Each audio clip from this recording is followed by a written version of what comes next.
وأصلحوا واعتصموا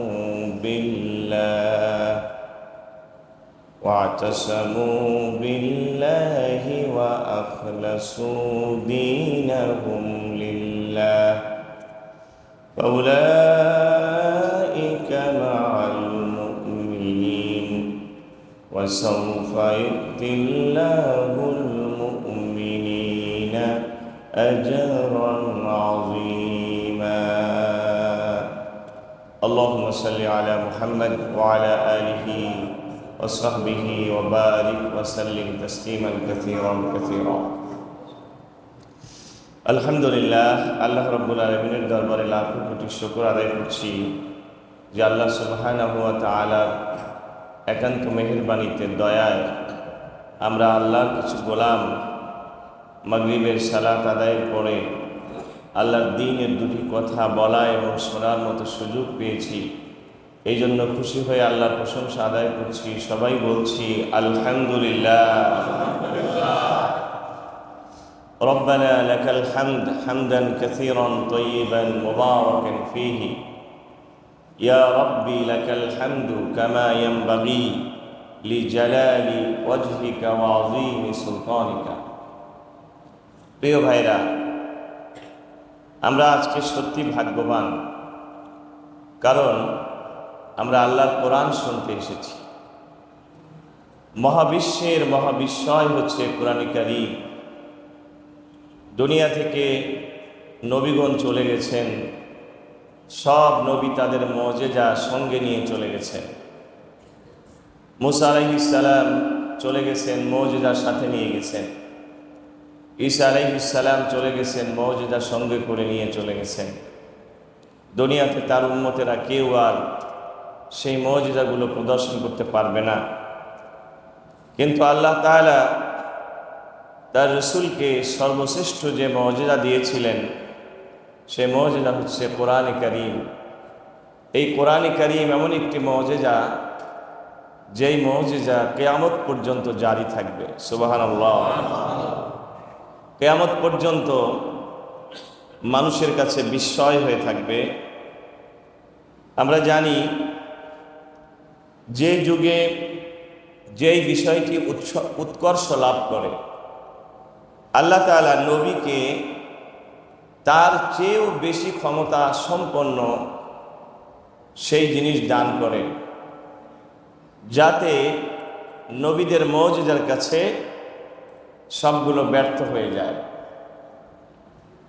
যেমন মুসা আলাইহিস সালামের সময়ে জাদুবিদ্যা উৎকর্ষ লাভ করেছিল। আল্লাহ তাআলা তাকে দিলেন একটি লাঠি, এমন একটা লাঠি দিলেন যেই লাঠি সব জাদুকরদের জাদুকে শেষ করে দিল। লাঠি ফেলে দিলেন, অন্য জাদুকরদের জাদুকে লাঠি খেয়ে ফেলল। সুবহানাল্লাহ। ওনারা বললেন যে এটা জাদু নয়, যে আমাদের জাদুকে খেয়ে ফেলে সব, এটা জাদুর বাপ নাই জাদুর দাদা। আসলে এটা জাদু ছিল না, এটা ছিল মুজিজা। নবীর উপরে আল্লাহ তাআলা যে মুজিজা দিয়েছিলেন। হযরত ঈসা আলাইহিস সালামের সময়ে মানুষ চিকিৎসাবিদ্যায় পারদর্শিতা অর্জন করেছিল। আল্লাহ নবীকে এমন মুজিজা দিলেন, হযরত ঈসা আলাইহিস সালাম অন্ধ রোগীর গায়ে হাত দিলেই, অন্ধ রোগীর চোখে হাত দিলে পরেই চোখ ভালো হয়ে যেত। তিনি মৃত মানুষের গায়ে হাত দিলে মৃত মানুষ দাঁড়িয়ে চলে যেত। সুবহানাল্লাহ। আমাদের নবী মুহাম্মদ সাল্লাল্লাহু আলাইহি ওয়াসাল্লাম যখন পৃথিবীতে আগমন করেছিলেন, সেই যুগে মানুষেরা আরবি ভাষা নিয়ে, সাহিত্য নিয়ে, কবিতা নিয়ে গর্ব করত। আল্লাহ তাআলা কোরআনের আয়াত, ছোট্ট একটা আয়াত চ্যালেঞ্জ স্বরূপ দিলেন। নবীকে বললেন, তুমি এটা কাবার দেয়ালে লাগিয়ে দাও। ইন্না আ'তাইনাকাল কাউসার। এত কবিতা তারা পারে, এই কথাটুকুর সাথে ছন্দকে মিলিয়ে, বক্তব্যকে মিলিয়ে একটা কবিতা রচনা করুক তো তারা ব্যর্থ হয়ে গেল। অবশেষে একজন একটু মিলাতে পারল, ইন্না আ'তাইনাকাল কাউসার, সে সাথে মিলিয়ে দিল লাইসা হাযা মিন কালামিল বাশার। অর্থ হয়ে গেল ইন্না আতাইনাকাল কাউসার লাইসা হাদা মিন কালামিল বাশার, এটা কোনো মানুষের কথা নয়। সুবহানাল্লাহ, কেউ পারল না। ইন্না আতাইনাকাল কাউসার এরকম কবিতা তো কোনোদিন দেখি নাই। আমরা কবিতা রচনা করেছি হাল গাওয়াদার শুআরাউ মিন মুতারাদ্দামি আম হাল আরাফতা দার বা'দা তাওয়াহুমি, কিংবা ইমরুল কায়েসের কবিতা কিফানা কি মিন যিকরা হাবিবি ওয়া মানজিলি, কিংবা বানাস সুয়াদ কবিতা বানাস সুয়াদু ফাকলবিল ইয়াউমা মাতবুল মুতাইয়ামুন ইসরালাম ইফদা মাকবুল, আমার প্রিয়া আমার প্রেমিকা আমাকে ছেড়ে দূরে চলে গেছে, এই জন্য আমার হৃদয় আজকে জরাজীর্ণ, এমন জরাজীর্ণ এমন বন্দি যাকে কেউ কোনো ফিদিয়া দিয়ে মুক্ত করতে পারবে না, ইত্যাদি ইত্যাদি কবিতা মানুষেরা রচনা করত, যেখানে প্রেমের কথা, প্রিয়ার বাস্তবিতার কথা, নিজের গোত্রের প্রশংসার কথা, মদের কথা, যুদ্ধের কথা, এইগুলো থাকে কবিতার ভিতরে। কিন্তু মুহাম্মদ সাল্লাল্লাহু আলাইহি সাল্লাম তিনি এক কেমন কবিতা বলছেন তাদের ভাষায়, এর কবিতা মনে করছে তারা যে ইন্না আতাইনাকাল কাউসার, নিশ্চয়ই আমি আপনাকে কাউসার দান করেছি। এর বক্তাকে, এ বক্তা তো মুহাম্মদ সাল্লাল্লাহু আলাইহি ওয়াসাল্লাম নন, এর বক্তা কে? আল্লাহ সুবহানাহু ওয়া তাআলা। তারা মিলাতে পারছে না এর আগে পরে কি দেব,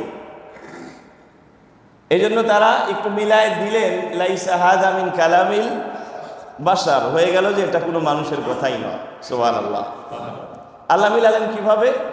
ইন্না আতাইনাকাল কাউসার ফাসাল্লি লিরাব্বিকা ওয়ানহার, নিশ্চয়ই আমি আপনাকে কাউসার দান করেছি হে নবী, অতএব আপনি আপনার রবের জন্য নামাজ পড়ুন, ওয়ানহার আপনি কুরবানি করুন, ইন্না শানিআকা হুয়াল আবতার, নিঃসন্দেহে আপনার শত্রু যারা তারাই নির্বংশ হবে, তাদেরই লেজ কাটা যাবে। আল্লাহু আকবার। কোনো কবিতার সাথে এটার মিল নাই। ছোট্ট কবিতা, এর ভিতরে অনেক মেসেজ রয়ে গেছে। তেমনি আল্লাহ সুবহানাহু ওয়া তাআলা তো জানেন যেই যুগে মুহাম্মদ সাল্লাল্লাহু আলাইহি সাল্লাম এর উম্মতেরা মানুষকে দ্বীনের দাওয়াত দেবে, এটা হচ্ছে শেষ যুগ, আখিরি জামানা। এই জামানায় জ্ঞান বিজ্ঞান অনেক দূর অগ্রসর হবে, ঠিক না? এখানে বিজ্ঞানের এত উন্নতি হবে যে মঙ্গল গ্রহে মানুষ যান পাঠাবে, ওই মঙ্গল গ্রহে হাজার হাজার নয় কোটি কোটি কিলোমিটার দূরের ওই যানবাহন যদি ত্রুটিপূর্ণ হয়ে যায়, তাহলে দুনিয়ার মানুষ, নাসার বিজ্ঞানীরা দুনিয়াতে বসে বসে ওই যানবাহনটাকে ঠিক করে দেয়। সুবহানাল্লাহ বলেন। কোন পর্যায়ে চলে গেছে। এখন আমরা যারা, একসময় যদি বলা হতো যে এখান থেকে চিঠি দেবে, একদিনে চিঠি আমেরিকায় চলে যাবে, আমাদের কাছে অবিশ্বাস্য মনে হতো যে এটা কি করে সম্ভব, একদিনে চিঠি কি আমেরিকায় যেতে পারে? এখন আমরা দেখতে পাচ্ছি একদিন না, এক সেকেন্ডের ভিতরে এখান থেকে আমি শুধুমাত্র সেন্ড করছি, আমেরিকায় থেকে রিসিভ করে প্রিন্ট আউট করে দিচ্ছে। সুবহানাল্লাহি বিহামদিহি। বিজ্ঞানের কত অগ্রগতি হয়েছে। তো এই যে বিজ্ঞানের অগ্রগতি, এই যুগের জন্য সবচাইতে বড় বিস্ময়, কিন্তু আল্লাহর কোরআন তার চাইতেও বড় বিস্ময়। বিজ্ঞানের থিওরির মধ্যে ভুল আছে, কিন্তু আল্লাহর কোরআনের ভিতরে কোনো ভুল নাই। বিজ্ঞানের থিওরিতে পরিবর্তন আছে, যেমন বিজ্ঞানীরা প্রথম বলেছিল সূর্য পৃথিবীর চারিদিকে ঘুরে, তারপরে আর্কিমিডিস এর বলেছিল, তারপরে গ্যালিলিও এসে বলল যে না, পৃথিবীটাই সূর্যের চারিদিকে ঘোরে। এখন এসে বিজ্ঞানীরা বলছে যে সূর্যও ঘোরে, পৃথিবীও ঘুরে, সব ঘুরছে। আল্লাহর কোরআন এই কথা 1450 বছর আগেই বলে গেছেন, লাশ-শামসু ইয়ামবাগি লাহা আন তুদরিকাল কমার ওয়ালাল লাইলু সাবিকুন নাহার ওয়া কুল্লুন ফি ফালাকি ইয়াসবাহুন। প্রবল জ্ঞানী হইবে যাহারা, আপন মনেতে বুঝিবে তাহারা, চন্দ্র পারে না সূর্যকে ধরিতে, সূর্য বাঁধে না চন্দ্রের গায়েতে, যার যে স্থান বহাল রাখিয়া ভ্রমণ করিছে আল্লাহকে ডরিয়া। সুবহানাল্লাহ। বিজ্ঞান এখন যা বলছে, কোরআন কি তা আগেই বলে গেছে। বিজ্ঞান এখন বলছে যে পৃথিবীতে প্রাণের অস্তিত্ব প্রথম যেটা সেটা হচ্ছে প্রোটোপ্লাজম থেকে। এটা সমুদ্রে পাওয়া যায় প্রোটোপ্লাজম, প্রাণের অস্তিত্ব, অর্থাৎ পানি থেকেই প্রাণের অস্তিত্ব। আল্লাহ রাব্বুল আলামিন কোরআন কারীমের মধ্যে বলছেন অখলাকনা কুল্লা শাইইন হাইয়িন মিন মা, আমি প্রত্যেকটা জীবনকে পানি থেকে সৃষ্টি করেছি। সুবহানাল্লাহ। আজকের বিজ্ঞান বলছে বিগ ব্যাং থিওরির কথা, মহাবিস্ফোরণের কথা। মানুষ বলছে যে একদিন পৃথিবী সহ এই গ্রহ নক্ষত্র সব কিছুই ছিল একটি প্রচণ্ড কঠিন পদার্থ, একটি গোলক শক্ত বস্তু। তারপরে এখানে বিস্ফোরণ ঘটার মাধ্যমে মহাবিশ্বের ভিতরে আস্তে আস্তে সব গ্রহ নক্ষত্রগুলো ছড়িয়ে পড়েছে। আল্লাহ তাআলা কোরআনে সূরা আম্বিয়ার মধ্যে কথা বলে গেছেন আওয়ালাম ইয়ারাল্লাযীনা কাফারু আন্নাস সামাওয়াতি ওয়াল আরদা কানাতা রাতাকান ফাফাতাকনাহুমা, কাফিররা কি লক্ষ্য করে দেখে না যে আসমান এবং জমিন এ সবগুলো ছিল একটি জমাট কঠিন বস্তু, আমি আল্লাহ এটাকে ফাটিয়ে দিলাম। জোরে করে আল্লাহু আকবার। এই কথাগুলোর মাধ্যমে আমরা কি পেলাম?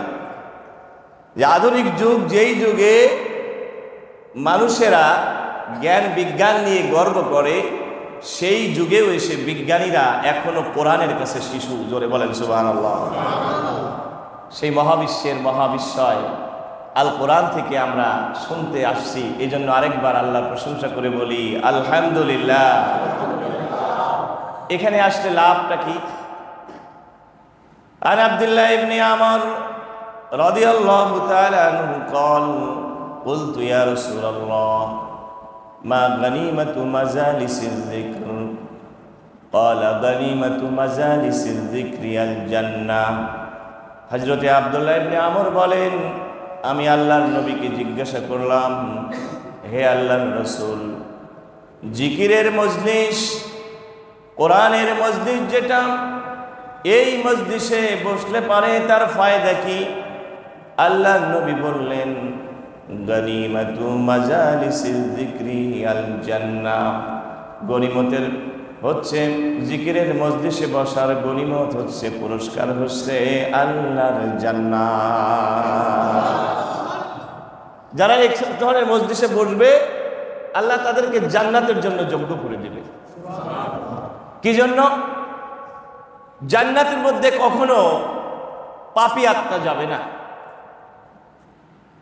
অসুস্থ আত্মা যাবে না।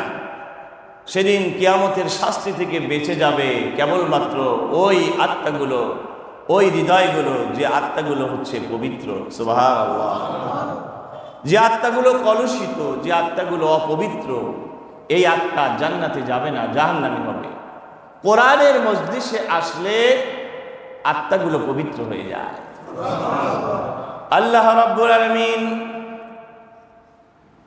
সূরা বনী ইসরাঈলের ৮২ নম্বর আয়াতে আল্লাহ রাব্বুল আলামিন বলছেন ওয়া নুনাজ্জিলু মিনাল কুরআনি মা হুয়া শিফাউ ওয়া রাহমাতুল লিল মুমিনিন ওয়া লা ইয়াজিদুজ যালিমিনা ইল্লা খাসারা।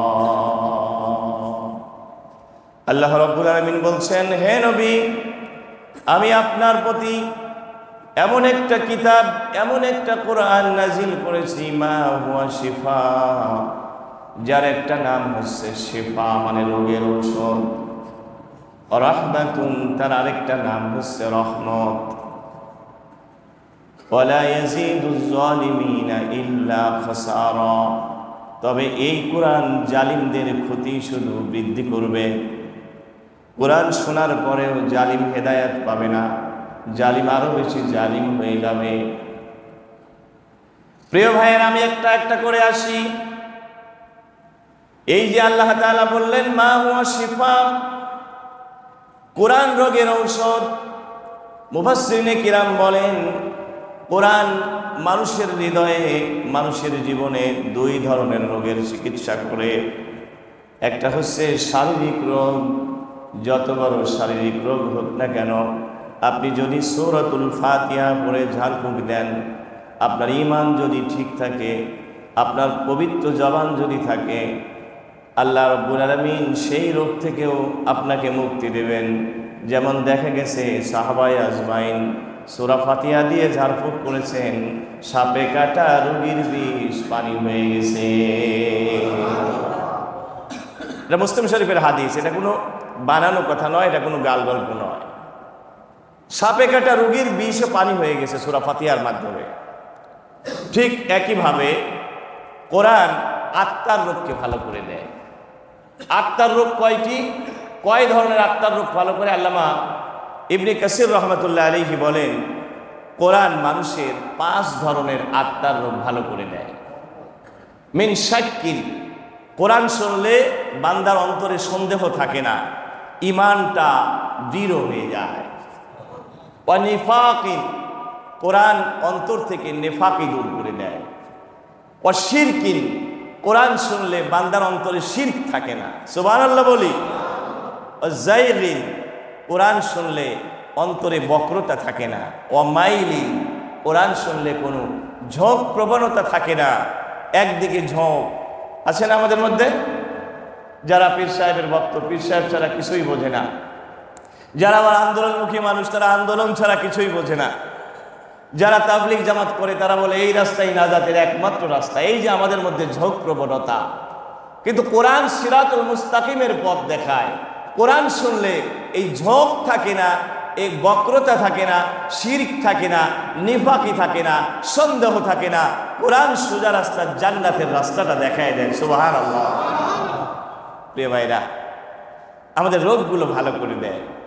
এই জন্য যখন রোগ ভালো হয়ে যায় তখন বান্দারা জান্নাতি হয়ে যায়। আজকে আপনাদের সামনে আমি নিয়ত করেছি আমাদের অন্তরের একটা রোগ নিয়ে আলোচনা করব আজকে। এই রোগের নাম হচ্ছে মুনাফিকি রোগ। কি রোগ?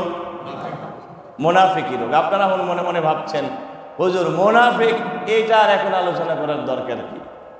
মুনাফিক তো ছিল রাসূলের সময়, এরকম কথা কিন্তু অনেকে বলে, তাই না? রাসূল করিম সাল্লাল্লাহু আলাইহি সাল্লামের সময় তো মুনাফিক ছিল, এখন তো আর মুনাফিক নাই। আছে? দেখেন হযরতে হুযায়ফা ইবনুল ইয়ামান কি বলে। হযরতে হুযায়ফা ইবনুল ইয়ামান, যাকে বলা হয় সিররুন নবী তথা বিশ্বনবীর গোপন ভান্ডার, নবী করিম সাল্লাল্লাহু আলাইহি সাল্লাম এমন কিছু কথা হযরতে হুযায়ফাকে বলে গিয়েছিলেন যেটা অন্য কোনো সাহাবীকে বলে যাননি। এই জন্য এই সাহাবীকে বলা হয় সিররুন নবী। কি বলা হয় বলেন তো? সিররুন নবী, নবীর গোপন ভান্ডার। কারা কারা মুনাফিক তাদের কথাও রাসূলুল্লাহ তাকে বলে গিয়েছিলেন। তো হযরত হুযায়ফা ইবনুল ইয়ামান তিনি বলছেন, রাসূলের ইন্তেকালের কিছুদিন পরেই হযরতে সাহাবীদের সময়ে তিনি বলছেন, ইন্নাল মুনাফিকিনা আল ইয়াউমা শাররুম মিনহুম আলা আহদিন নবী সাল্লাল্লাহু আলাইহি ওয়াসাল্লাম। তিনি বলছেন নবী করিম সাল্লাল্লাহু আলাইহি সাল্লামের যুগে যেরকম মুনাফিকরা ছিল, রাসূলের ইন্তেকালের মাত্র 20 বছর পরে তিনি বলছেন যে এই যুগের মুনাফিকেরা তার চাইতে ভয়ঙ্কর।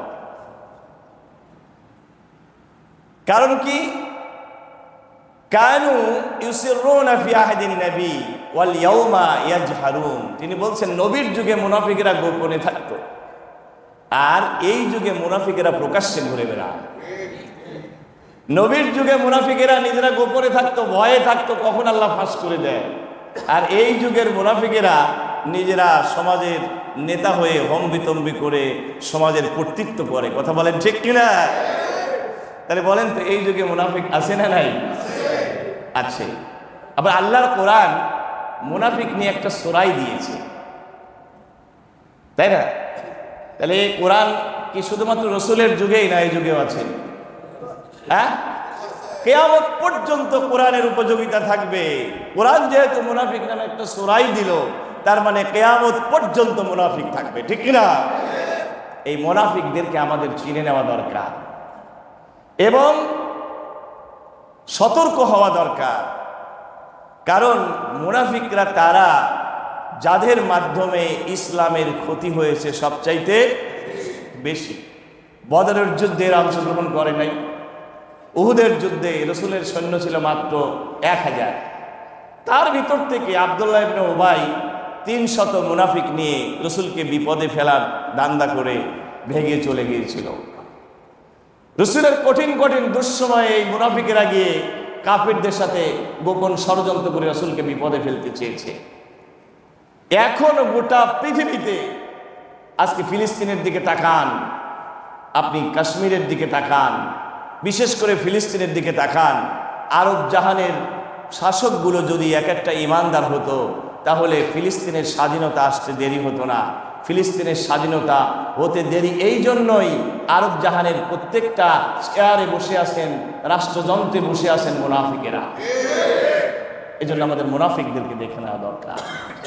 সে তো গেল, মুনাফিকদের দেখব। আর আমি বলি, আমরা আজকে বয়ান শুনবো আমার জন্য। কার জন্য বলেন? আমার জন্য। এখান থেকে আমি নিজেও নিজেকে পরখ করব, আমার ভিতরে কি মুনাফিকি আছে? আনা মুনাফিকুন, আমি কি একজন মুনাফিক? আপনি বলবেন, হুজুর আমি মুনাফিক, কি বলেন? আপনি তো কোন সার, আমি তো কোন সার, কোন তুচ্ছ। আল্লাহ নবীর সাহাবাগণ সব সময় ভয়ের মধ্যে থাকতেন। আনা মুনাফিক, আমি কি মুনাফিক হয়ে গেলাম? হযরত আবু দারদা তিনি আল্লাহর কাছে দোয়া করতেন, আল্লাহুম্মা আউযু বিকা মিনান নিফাক, আয় আল্লাহ রাব্বুল আলামিন, আমি তোমার কাছে মুনাফিকি থেকে পানা চাই। এক সাহাবী বললেন, মালাকা আনতা ওয়ান নিফাক, হে আবু দারদা তুমি এ কি বলো? মুনাফিকের সাথে তোমার কি সম্পর্ক? তুমি তো আল্লাহর নবীর সাহাবী। তিনি বললেন, দা'না আনকা, আমাকে ছেড়ে দাও। ফাইন্নার রাজুলা লা ইয়াকাল্লাবু আন দীনিহি ফিস সাআতিল ওয়াহিদা, একজন মানুষ মুহূর্তের ভিতরে মুনাফিক হয়ে যেতে পারে। ফাইখলাউ আনহু, এমনকি দিন থেকে বিচ্ছিন্ন হয়ে সে ব্যক্তি জাহান্নামী হয়ে যেতে পারে। ইসলামী আন্দোলনের কর্মী, সন্তানের চাকরির জন্য, নিজের কোনো পদের জন্য মুনাফিক হয়ে কাফিরদের সাথে, মুশরিকদের সাথে হাত মিলাতে পারে। কথা বলেন ঠিক কিনা? এই জন্য সবসময় ভয়ে থাকতে হবে আমার ভাইয়েরা। এখানে আরেকটু গুরুত্ব বোঝানোর জন্য একটা হাদিস থেকে বলছি। হযরত হুযায়ফা ইবনে ইয়ামান থেকে বর্ণিত, একজন মারা গেল, একজন মুসলমান নামধারী যখন মারা গেল, আমিরুল মুমিনিন হিসাবে হযরতে ওমর তার জানাজায় শরীক হবেন। হযরতে হুযায়ফা আমিরুল মুমিনিনের হাত ধরে বললেন, ইজলিস ইয়া আমিরাল মুমিনিন, হে আমিরাল মুমিনিন আপনি একটু বসেন, আপনি যাবেন না। ফাইন্নাহু মিন হাউলাই, এই লোকটা মুনাফিক ছিল। হযরত ওমর আশ্চর্য হয়ে গেলেন, বলো কি? এ তো আমাদের সঙ্গেই নামাজ পড়েছে, আমাদের সঙ্গে জিহাদে গিয়েছে, এই লোকটা মুনাফিক ছিল। কে বলেছে? বলে আল্লাহর রাসূল বলেছে। বলেন আল্লাহু আকবার। এবার হযরত ওমর হুযায়ফার হাত ধরে বলছেন, নাশাদতুকাল্লাহ, ও হুযায়ফা তোমাকে আমি আল্লাহর নামে কসম দিয়ে বলছি, আনা মিনহুম, বলো তো আমার ব্যাপারে নবী কি বলেছেন? আনা মিনহুম, আমি ওমর মুনাফিক নাকি মুসলমান? হযরত হুযায়ফা বলেন, লা ইয়া আমিরাল মুমিনিন, না আমিরুল মুমিনিন, আপনি ওদের কাতারে নন। ওয়ালাকিন লা উবাররিহু আহাদান বা'দাকা, তবে আপনার পরে এই সার্টিফিকেট আমি আর কাউকে দেব না। ভাইরা, আজকে কিন্তু বেশি জোরে কথা বলবো না, আজকে কথা বলবো আস্তে আস্তে। আপনাদের কষ্ট হচ্ছে না তো? ইনশাআল্লাহ গলা আর ভাঙা যাবে না, বুঝছি। ভাঙলে খুব অসুবিধা, একটু সাউন্ড বাড়াই দেবেন, সামান্য একটু সাউন্ড বাড়াই দেবেন। আমরা আজকে জানবো যে মুনাফিক কারা, এবং বিশেষ করে আমি মুনাফিক কিনা এটা আমরা জানবো ইনশাআল্লাহ। বলি, আল্লাহর নবী বলেন, আরবাউন মান কুন্না ফীহি কানা মুনাফিকান খালিসান, চারটা চরিত্র যার ভিতরে পাওয়া যাবে সে একজন খাঁটি মুনাফিক। চারটা বৈশিষ্ট্য যার মধ্যে পাওয়া যাবে সে একজন খাঁটি মুনাফিক। ওয়ামান কানাত ফীহিন্না খাসলাতুম মিনহুন্না কানাত ফীহি খাসলাতুম মিনান নিফাক। আর এই চারটার মধ্যে যদি কারোর মধ্যে একটা চরিত্র পাওয়া যায় তাহলে তার ভিতরে একটা মুনাফিকের আলামত আছে। হাত্তা লা ইয়াদাহা, যতক্ষণ ছেড়ে না দেবে। বলেছেন বিশ্বনবী, এক নাম্বার ইযা তুমিনা খানা, তার কাছে যদি কোনো আমানত রাখা হয় খেয়ানত করে। আমানত কিন্তু শুধু টাকা পয়সারই হয় না, আমানত কথারও আমানত হতে পারে কিনা, গোপন কোনো বিষয়ের আমানত হতে পারে। যদি খেয়ানত করে মুনাফিকের আলামত আছে। দুই নাম্বার ইযা হাদ্দাসা কাযাবা, কথা বললে মিথ্যা কথা বলে। ওয়া ইযা আহাদা গাদারা, ওয়াদা করলে ভঙ্গ করে। ওয়া ইযা খাসামা ফাজারা, যখন ঝগড়াঝাটি করে গালাগালি করে। এবার নিজের সাথে মেলান তো ভাই, আপনি কি কখনো মিথ্যা বলেন কিনা? আপনি কি আমানতের খেয়ানত কখনো করেন কিনা? আপনি কি কখনো ওয়াদা করলে ভঙ্গ করেন কিনা? আপনি কখনো ঝগড়া লেগে গেলে গালমন্দ করেন কিনা? যদি করে থাকেন তাহলে আপনার ভিতরে মুনাফিকের চরিত্র আছে। এখন আছে নাকি একটু চিন্তা করেন। আমার তো মনে হয় আমার নিজের ভিতরেই আছে, কম আর বেশি আছে না নাই? আপনাদের ভিতরে নাই? কম বেশি আছে না নাই? আচ্ছা, এখন আপনারা একটা সন্দেহের মধ্যে পড়ে যাবেন, মানে হুজুর আমি মুনাফিক কি বলে? আমি তো আল্লাহ রাসূলের প্রতি বিশ্বাস করি, তা আমি কি জাহান্নামের সবচাইতে নিম্নে থাকবো? আপনি যে কথা বললেন হাদিস অনুযায়ী চারটা চরিত্রের কথা বললেন, এটা তো আমার ভিতরেও কম বেশি আছে। এইখানে একটা জিনিস ক্লিয়ার হওয়া দরকার। এখান থেকে উলামায়ে কেরাম ভাগ করেছেন মুনাফিককে দুই ভাগে। কয় ভাগে বলেন? একটা নিফাক বিল ঈমান, ঈমানের মুনাফিক। কিসের মুনাফিকি? ঈমানের মুনাফিক। আর একটা নিফাক বিল আমাল, আমলের মুনাফিক। এই যে কথা বললে মিথ্যা কথা বলা, ঝগড়াঝাটি করলে গালমন্দ করা, ওয়াদা করলে খেলাপ করা, আমানত করলে ভঙ্গ করা, এগুলো আমলের মুনাফিকি। আমলের মুনাফিকি আমাদের সবার ভিতরে কম বেশি থাকতে পারে, তবে আলহামদুলিল্লাহ আমরা ঈমানের মুনাফিক নই। জোরে কোন সুবহানাল্লাহ। আমরা ঈমানের মুনাফিক নই। আর ঈমানের মুনাফিক যারা, তারাই থাকবে জাহান্নামের সবচাইতে নিম্ন স্তরে। এখন ঈমানের মুনাফিক কারা, সেটা আজকে আমরা কোরআন দিয়ে জানবো ইনশাআল্লাহ। ইনশাআল্লাহ বলেন ইনশাআল্লাহ। তবে আমি ঈমানের মুনাফিক না এইটা বলে মনের ভিতরে আত্মতৃপ্তির কোনো কারণ নাই। উলামায়ে কেরাম বলেছেন, আপনার ভিতরে যদি আমলের নেফাকিও থাকে, সংশোধন না করেন, এটা আপনাকে ধীরে ধীরে ঈমানের নেফাকের দিকে নিয়ে যেতে পারে। এক পর্যায়ে দেখা যাবে যে আপনি আর ঈমানই নাই কোরআনের প্রতি, হাদিসের প্রতি, ইসলামের প্রতি। কারণ মানুষ যখন একটা পাপ করে তখন তার মানুষের অন্তরে একটা দাগ পড়ে। রাসূল করিম সাল্লাল্লাহু আলাইহি ওয়াসাল্লাম বলেন, আল্লাহ মানুষের কলবটা, অন্তরটাকে আয়নার মতো সাদা করে সৃষ্টি করেছেন। সুবহানাল্লাহ। কিন্তু যখনই সে একটা পাপ করে তার অন্তরে একটা কি পড়ে? দাগ পড়ে। যখন আরেকটা পাপ করে অন্তরে আরেকটা দাগ পড়ে। এরকম পাপ করতে যদি থাকেন তাহলে আপনার অন্তরটা একসময় এমন কালো হয়ে যাবে, এমন রোগগ্রস্ত হয়ে যাবেন, যেই রোগীর আর কোনো ওষুধ নাই। কথাটা কার? রব্বুল আলামিন বলেন, ফি কুলুবিহিম মারাদুন ফাযাদাহুমুল্লাহু মারাদা ওয়া লাহুম আযাবুন আলীমুন বিমা কানু ইয়াকযিবুন। আল্লাহ রাব্বুল আলামিন বলছেন, তাদের অন্তরে আছে রোগ। এ রোগ কি আছে? রোগটাই নেফাকির রোগ। ফাযাদাহুমুল্লাহু মারাদা, আল্লাহ তাদের রোগকে আরো বাড়িয়ে দেন। ওয়া লাহুম আযাবুন আলীমুন বিমা কানু ইয়াকযিবুন, তাদের জন্য রয়েছে যন্ত্রণাদায়ক শাস্তি, কারণ তারা মিথ্যা কথা বলে।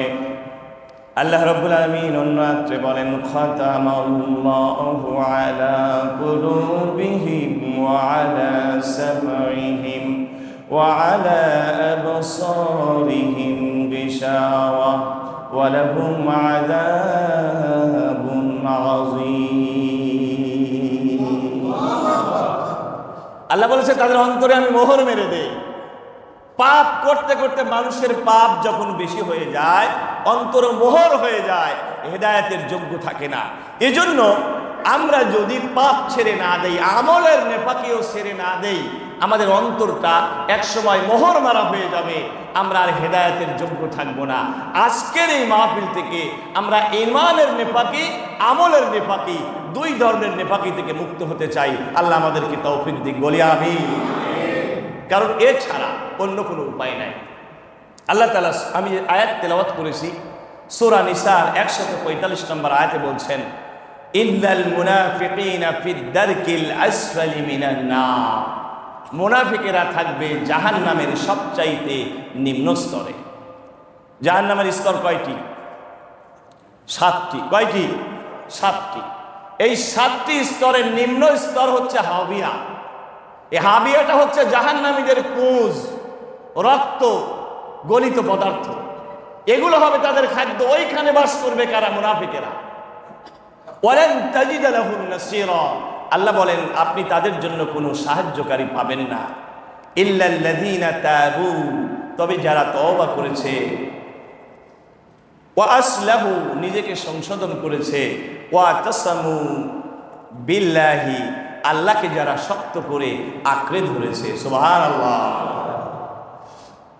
ওয়া আখলাসু দীনাহুম লিল্লাহ, তাদের আনুগত্যকে আল্লাহর জন্য যারা খাঁটি করেছে, তারা নির্ভেজাল ভাবে ইসলামের কাছে যদি কেউ মাথা নত করে, তাহলে কি হবে? ফাউলাইকা মাআল মুমিনিন, এরা মুমিনদের মধ্যে গণ্য হয়ে যাবে, সুবহানাল্লাহ। ওয়া সাউফা ইউতিল্লাহুল মুমিনিনা আজরান আযীমা, আল্লাহ বলেন আমি অচিরেই আমার মুমিন বান্দাদেরকে বিরাট পুরস্কার দান করব। আমরা আজকে মুনাফিকের কাতার থেকে মুমিনের কাতারে যাব ইনশাআল্লাহ।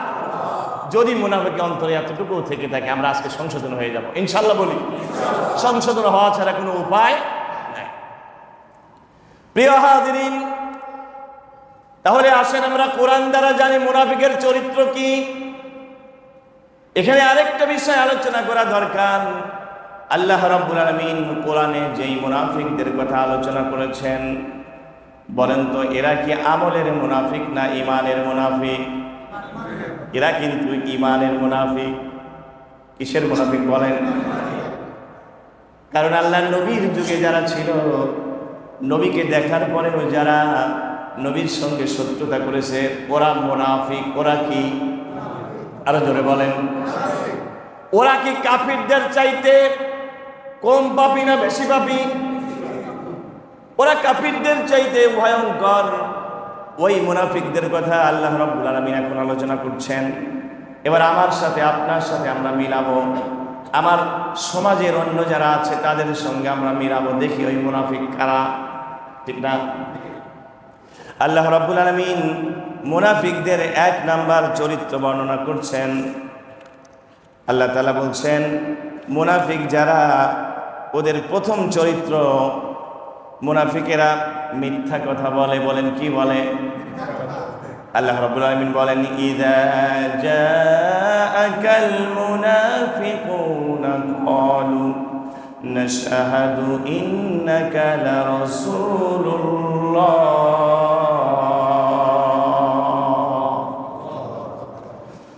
আল্লাহু ইয়ালামু ইন্নাকা লারাসূলুহু ওয়াল্লাহু ইয়াশহাদু ইন্নাল মুনাফিকিনা লাকাযিবুন।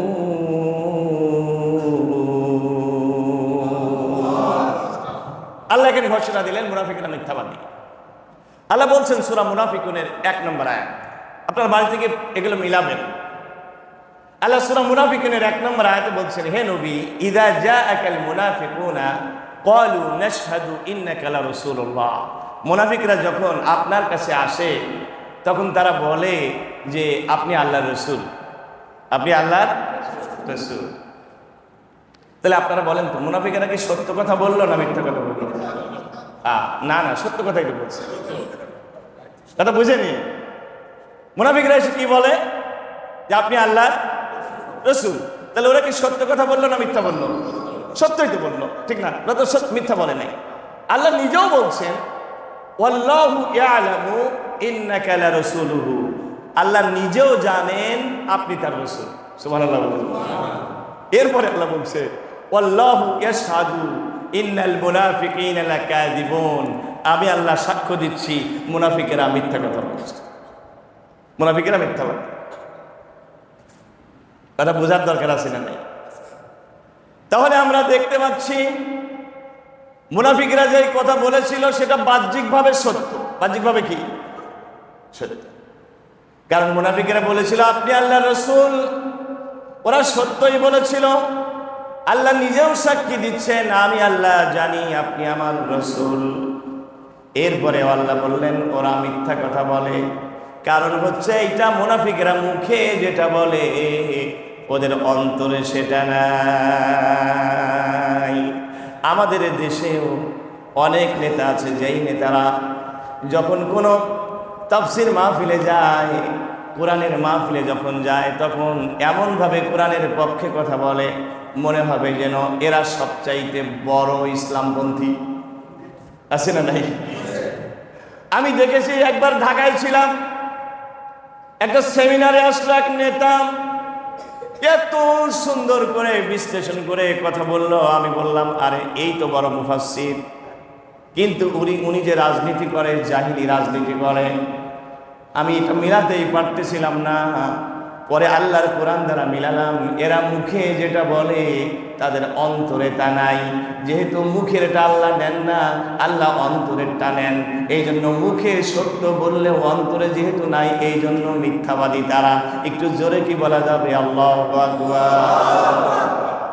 আল্লাহ মুখেরটা নেন না, আল্লাহ নেন কোনটা? অন্তরেরটা। ওরা মুখে ইসলামের পক্ষে বলে কিন্তু ভেতরে থাকে ইসলামের সাথে শত্রুতা, ঠিক কিনা? সুযোগ পেলেই ছলে বলে কৌশলে ইসলামের এই গাছকে শিকড় থেকে উপড়ে ফেলার ষড়যন্ত্র করে। কোরআনের তাফসীর মাহফিলের বিরুদ্ধেও 144 ধারা জারি করে। এরা সুযোগ পেলে ইসলামী শিক্ষাকে ব্যান করতে চায়, সুযোগ পেলে তাওহীদি শিক্ষার পরিবর্তে নাস্তিকি শিক্ষা জমিনে কায়েম করতে চায়। কথা বলেন ঠিক কিনা? তাহলে ওরা মুখে যেটা আছে অন্তরে সেটা নাই। এজন্য ওরা মিথ্যা কথা বলে। মুনাফিকদের 2 নম্বর চরিত্র আল্লাহ তাআলা বলছেন ওয়াইযা ক্বিলা লাহুম লা তুফসিদু ফিল আরদি ক্বালু ইন্নামা নাহনু মুসলিহুন আলা ইন্নাহুম হুমুল মুফসিদুন ওয়ালাকিন লা ইয়াশউরুন।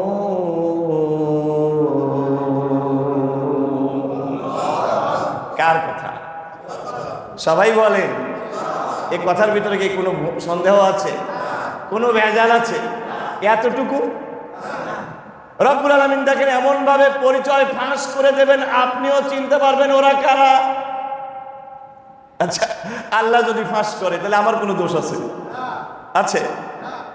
আল্লাহ বলতেন ওয়াইদা কিলা লাহুম লা তুফসিদু ফিল আরদ, তাদেরকে যখন বলা হয় জমিনে ফাসাদ সৃষ্টি করো না, তাহলে বোঝা গেল মুনাফিকরা জমিনে ফাসাদ সৃষ্টি করে, ঠিক কিনা বলেন? ওরা জমিনের ভিতরে বিশৃঙ্খলা তৈরি করতে চায়। একই দেশের নাগরিকদের ভিতরে ওরা বিভাজন তৈরি করতে চায়, ঠিক কিনা বলেন? স্বাধীনতার পক্ষে আর বিপক্ষে কথা বলেন। আচ্ছা বলেন তো, এই বাংলাদেশে কি স্বাধীনতার বিপক্ষে কেউ আছে? কথা বলেন। কিন্তু বিগত 17টি বছর ধরে আমরা এই কথাই শুনে এসেছি, স্বাধীনতার বিপক্ষের শক্তি, স্বাধীনতার পক্ষের শক্তি, এই বলে বিভাজন তৈরি করেছে। আমরা দেখেছি মাঝে মাঝে জঙ্গি নাটক তৈরি করে সমাজে বিশৃঙ্খলা তৈরি করা হয়েছে। কথা বলেন। বিশৃঙ্খলা ফাসাদ সৃষ্টি করে একটা আতঙ্ক সৃষ্টি করেছে। তারা আতঙ্ক তৈরি করে। আল্লাহ তাআলা বলেন তাদেরকে যখন বলা হয় এগুলো কেন করো, তারা বলে ইন্নামা নাহনু মুসলিহুন, আমরা এগুলো করি সলেহ করার জন্য, আমরা এগুলো করি শান্তি কায়েমের জন্য। আল্লাহ বলেন আলা ইন্নাহুম হুমুল মুফসিদুনা ওয়ালাকিন লা ইয়াশউরুন, ওরাই ফাসাদ সৃষ্টিকারী, আসলে ওরা নেককার নয়, ওরা সংশোধন করতে চায় না, জঙ্গি নাটক তৈরি করে, জঙ্গি বলে কিছু নাই, ওরা নিজেরাই জঙ্গিবাদকে প্রমোট করে নাকি? কথা কার? আলা ইন্নাহুম হুমুল মুফসিদুন, যেটা ওরা বলতেছে এটা ওরাই করে। কথা কার? আল্লাহ নিজেই বলছেন। আচ্ছা বলেন তো এখন আর কোনো জঙ্গিপনা আছে? কত কিছু আমরা দেখলাম, বিশৃঙ্খলা, দেশের মানুষের ভিতরে ঐক্য অনৈক্য তৈরি করা। কিন্তু একটা দেশ ততক্ষণ পর্যন্ত সে স্টেবল হতে পারবে না, সে বহিঃশত্রুর বিরুদ্ধে সে স্থির হতে পারবে না, যতক্ষণ পর্যন্ত দেশের মানুষের ভিতরে একক শক্তি না থাকবে, ঐক্য শক্তি না থাকবে। আমরা বিগত দিনে দেখেছি এই দেশের মানুষের ঐক্য নষ্ট করা হয়েছে। কথা বলেন ঠিক কিনা? আপনার কষ্ট হচ্ছে? আল্লাহ আমাদের বোঝার মতো তৌফিক দিক, বলি আমিন। রাগ করতেছেন না তো আপনারা? কোরআন যদি বলে তাহলে আমরা কোনো বাদ দেব? আল্লাহ রাব্বুল আলামিন এরপরে মুনাফিকদের 3 নাম্বার চরিত্র বলছেন। আল্লাহ রাব্বুল আলামিন মুনাফিকরা দ্বিমুখী চরিত্রের। কেমন চরিত্রের বলেন? দ্বিমুখী চরিত্রের। আল্লাহ তাআলা বলেন ওয়া ইযা কিলা লাহুম আমিনু কামা আমানান নাসু ক্বালু আনুমিনু কামা আমানাস সুফাহা আলা ইন্নাহুম হুমুস সুফাহাউ ওয়ালাকিন লা ইয়ালামুন। জোরে বলেন আল্লাহু আকবার। রব্বুল আলামিন বলেন ওরা হচ্ছে দ্বিমুখী চরিত্রের। আয়াতটা ছিল এটা, ওয়া ইযা লাকুল্লাযীনা আমানু, ওরা যখন ঈমানদারদের সঙ্গে মিলিত হয়, ক্বালু, তারা বলে আমরা ঈমানদার। ওয়া ইযা খালাউ ইলা শায়াতিনহিম, ওরা যখন শয়তানদের সাথে মিলিত হয়, ক্বালু ইন্না মাআকুম, আমরা তোমাদের সাথেই আছি। ইন্নামা নাহনু মুস্তাহজিউন, আমরা কেবল এদের সাথে ঠাট্টা করি। আজকে আমরা দেখেছি, বিগত দিনগুলোতে দেখেছি, আমাদের সমাজের অনেক মানুষদেরকে দেখেছি যাদের মুসলমানদের চাইতে হিন্দুদের সাথে তাদের প্রীতি বেশি। কথা বলেন ঠিক কিনা? যাদেরকে ইমানদারদের চাইতে অন্যের সাথে প্রীতি বেশি, কিন্তু ইমানদারদের সাথে যখন যায় তখন বলে যে বাবা আমরাও তো ইসলাম মানি, আমরাও তো মসজিদে চাঁদা দেই, আমরাও তো জালসায় চাঁদা দেই, আপনারা তো জিহাদ করেন কেন? আচ্ছা বলেন, বলে কিনা? বলে কিনা? এরা দুমুখের সাথেই সম্পর্ক রাখতে চায়, আর ওরা ইমানদারদেরকে বোকা মনে করে। কি মনে করে? বোকা করে। ওদেরকে যখন বলা হয় যে তোমরা ঈমান আনো যেভাবে ঈমান এনেছে মুমিনেরা, সাহাবীরা, তখন তারা বলে যে আরে আমরা কি ওই বোকাদের মতো ঈমান আনবো?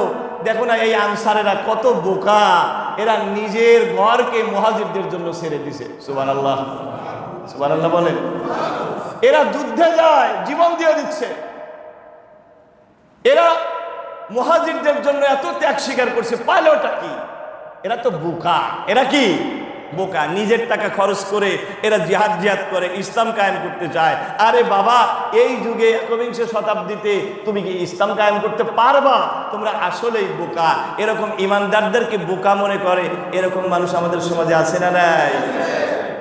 আল্লাহ তাআলা বলছেন আলা ইন্নাহুম হুমুস সুফাহা, ওরাই হচ্ছে বোকা কিন্তু টের পায় না। আল্লাহ বলছেন ওরা বোকা। ওরা যে বোকা এটা টের পাবে মরণের পরে। কথা বলেন ঠিক কিনা? যারা ঈমান এনেছে, আল্লাহর জমিনে আল্লাহর দ্বীনকে জানমাল দিয়ে কায়েম করতে চায়, এরা বোকা না, এরাই হচ্ছে বুদ্ধিমান। বলেন সুবহানাল্লাহ।